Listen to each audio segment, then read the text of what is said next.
Get the boat gassed up, saunter down to the dock.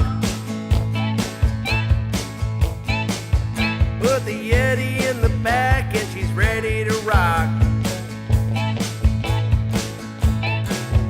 It's a May River thing. It's a May River thing. It's a May River thing. Got the whole family down here. It's a May River thing. Hey everybody, it's Tim Williams, another edition of Low Country Chronicle. Thrilled to be with you. Excited to tell you about what's going on over at WHHI-TV, one of our partners here, and I've told you that I'm doing some work with them with the WHHI Daily News. I'm going to do the What's Happening in Bluffton report every other week, I think, for now, and very excited to be working with them. It's an amazing local news source, really the premier local news source in terms of the coverage they do in the Low Country. A lot of folks might not even have heard of it if you're a newcomer, so I wanted to introduce you to it.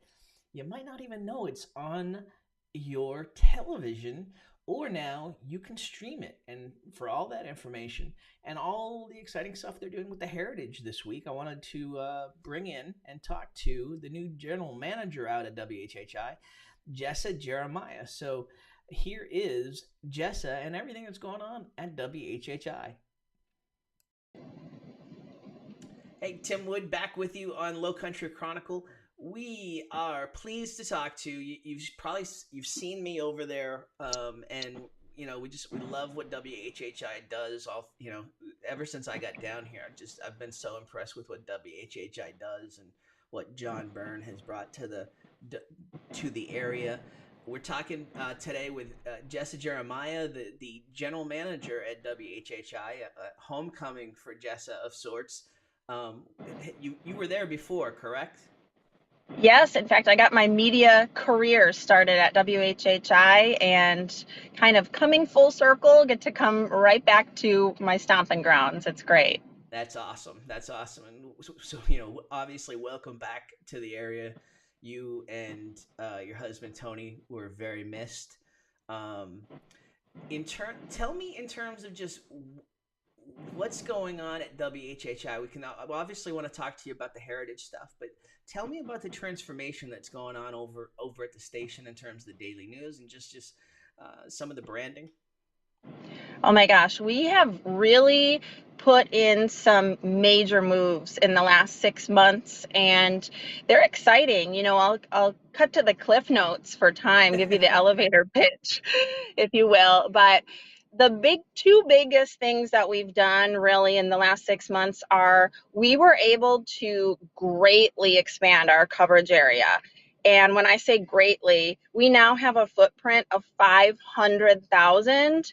And just 4 weeks ago, it's been 70,000 households. So talk about it, just a massive increase in reach, in audience reach. And we did that actually by investing in some better equipment and actually moving our signal from the south end of the island to the middle of Bluffton. So we literally now have the exact same footprint as WSAV, WTOC, JCL, with the one major difference being that we are still continuing to be the only station in the coverage area that focuses on Beaufort County, Beaufort, Jasper, a little bit of Hampton. So we still have that big, huge Georgia footprint too, just like the other guys do, but we're focusing on South Carolina, and we're going to keep doing that. And that's kind of what I wanted to bring up, because I've had a couple folks hit me on this and basically saying, well, if they're covering the Low Country, why do they need to be in Savannah?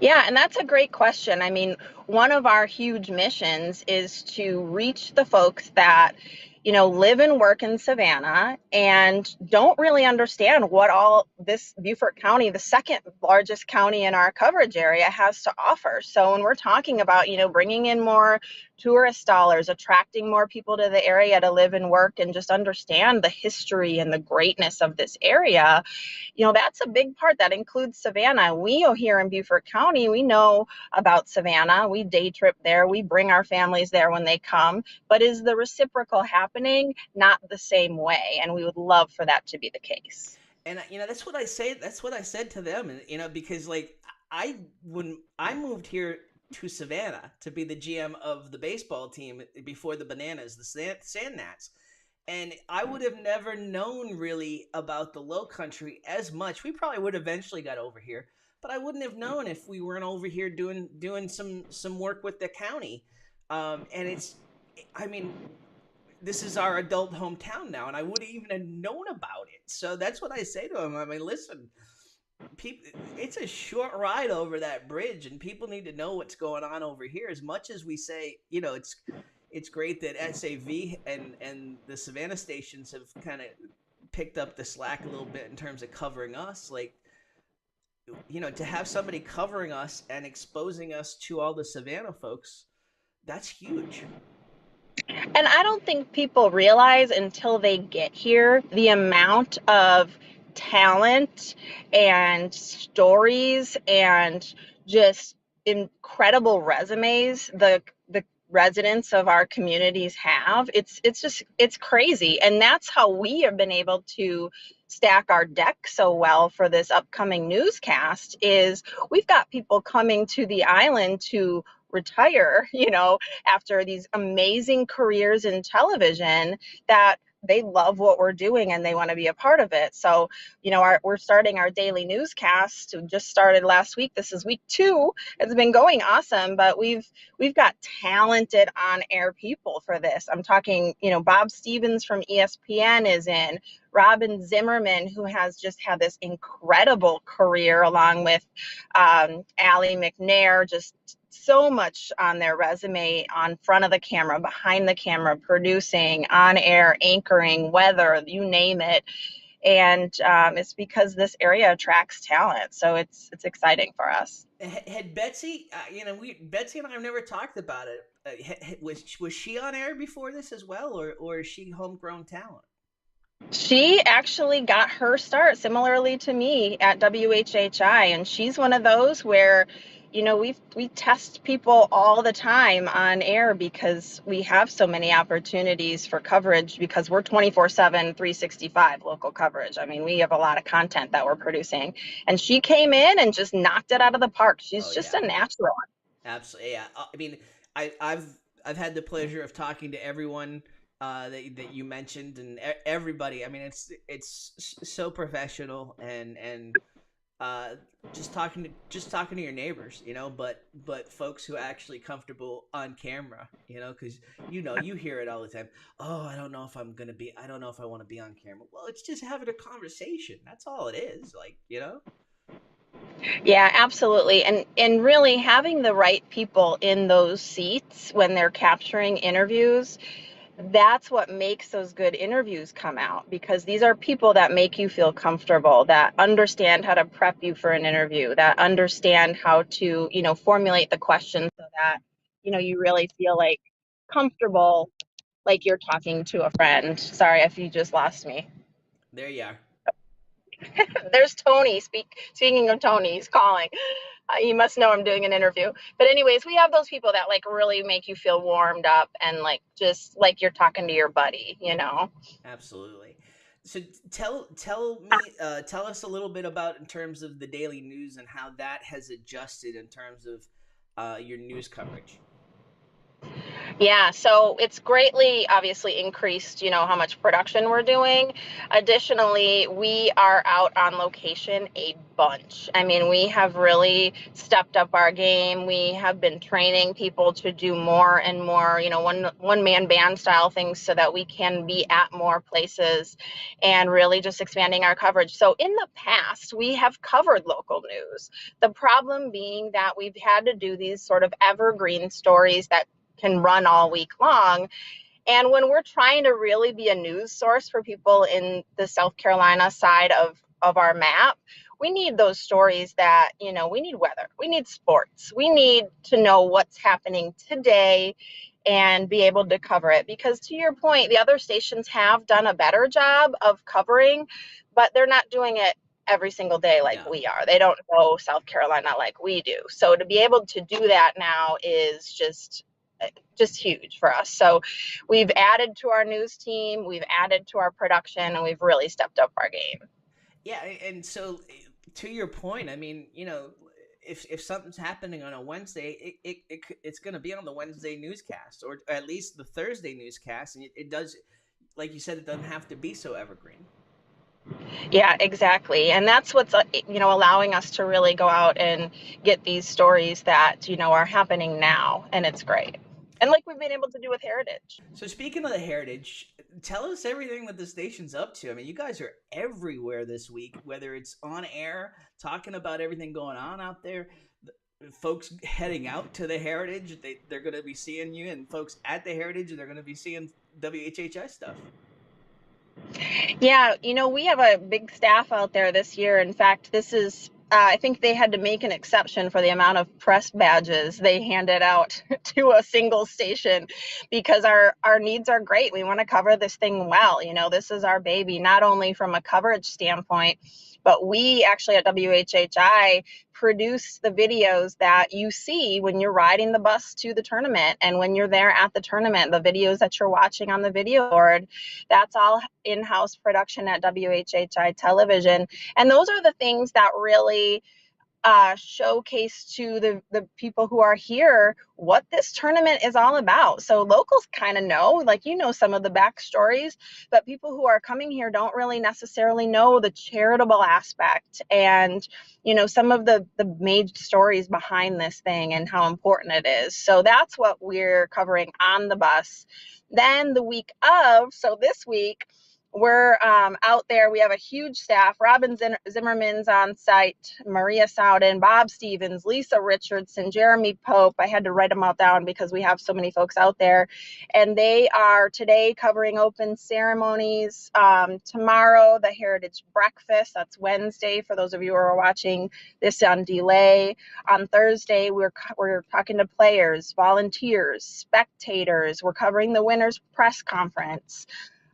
Leading into this thing, we covered all kinds of stories that are important to our community. We talked to John Farrell, the director of golf, Steve Wilmot, of course, and even, covering the impact on our local community that this has on high schools. John Monmonier of Hilton Head High School, the athletic director there, came and did a news interview with us, really showcasing how much this means to the high schools because they go and I have, a big part of the cleanup, and it's just a major fundraising effort for them when this happens here. So this happening here has impact outside of the spectators and outside of the players and affects our local community in a big way. And I mean, I think that's, for me, that's what you guys bring to the. I mean, so local stations are going to jump in and do their heritage coverage, but what you guys bring to the table, and for me personally, that's. I mean, when I first got here and was looking to do some media stuff out there, I got up to speed just by looking at the WHHI library. Quite honestly, in terms of just everything that goes on around this tournament, it is crazy. I mean, it's great to say economic impact, and they do for sure, and they have a huge impact on all the nonprofits in how they help fund the nonprofits. But just the impact in terms of everyone involved making this thing happen, it is crazy. It is. I mean, it takes a village to put this thing on. Literally, the entire village is touched in some way here on our little island and our communities in Bluffton and beyond. And it's really cool to be able to really showcase some of those backstories that people don't necessarily know about. And I mean, about that yourself. You're out doing that all the time. This community has stories. It is story rich. It is history rich. And you get out there and you dive in and you learn about some of those things, and it's fascinating. And you can bring that to the general public. I mean, that's a work of passion. And I know you do those same things all the time because I follow you on your journeys. So it's a really special thing to be able to do. It really is. It just absolutely amazes me, like you said, the endless stories. I mean, I've always felt that as a journalist, period, that you can just throw a map and find a story. But throw a pin in a map and find a story, but it is just even more magnified here. There's so many amazing stories of all the folks that have migrated here or are natives that are from here. Um, in terms of tell us in terms of where folks can watch, just kind of the basics of how they can get the station. And I'm especially, and quite honestly, I'm not gonna lie, like we have YouTube TV now. Like I have Hargrave for internet, so I don't get it every day, but now I can. Yeah, Tim, that's really a big part of our growth that we've had is just the ways in which you can watch us. We obviously have that Spectrum audience already that's been nailed down for a long time, as well as Hargrave, and people know they can find us on cable. But now our over-the-air reach has really grown as well, and that's where we're reaching that 500,000 audience, which is exciting. And, people who stream are now going to be able to get us as well. And the streaming audience can get us anyways by, purchasing a $10 That's digital the antenna. little secret everybody forgets, including myself, It's $10. It is. I know. I'm always educating people on that because people forget, like, there are tons of over-the-air channels now. In fact, there's all kinds of stories out about how, people are cutting their cable because over-the-air is able to offer some of these stations so many options. So you can get 30 free channels just by buying a $10 digital antenna and switching your input. But we know not everyone does that, and that's why we entered into a contract with Viewit, who is on Apple TV, Fire, YouTube, all of these major streaming platforms, and you can just download Viewit and get WHHI 24/7, 365 live, just like it appears on TV. Wow, that's great. That's fantastic. Yeah. And all of that information is on our... What else haven't we hit on? I was just going to say, everything's on our website. So if you have questions about how to watch us, or if you want to watch any of our heritage coverage, we have a huge playlist of a heritage library, if you will, under our sports tab. You can watch any of our heritage coverage. And, just wanted to say, thanks, Tim, for what you're bringing to our newscast. You have your feelers out there in the community all the time, and having you on our station to really bring some of that to life for us is a huge feather in our cap. So we appreciate you and this platform as well, because I've been watching some of these interviews, and it's just a great opportunity to learn more about our fabulous little community. I'm thrilled to be part of it. I've always loved, I've pretty much since I got here, and was with Bluffton Today, and I was the first play-by-play on the high school football zone back when it was a baby, and now to see what it's become is just incredible. And what you guys do for local sports coverage is amazing. And I think you've pushed the other stations and shown the other stations the viability of just getting involved more, and you guys just continue to lead the way there. So it's a pleasure on my end to be part of it, really, and I appreciate y'all very much. Well, likewise. I'm on the road here. You probably hear my daughter. She's ready for mama to get out of the car and back to family. But I love that you had me talk today. Thank you so much for the invite. Thank you so much for the time. Really appreciate it. And everybody, WHHI, your local news source. All right, Tim.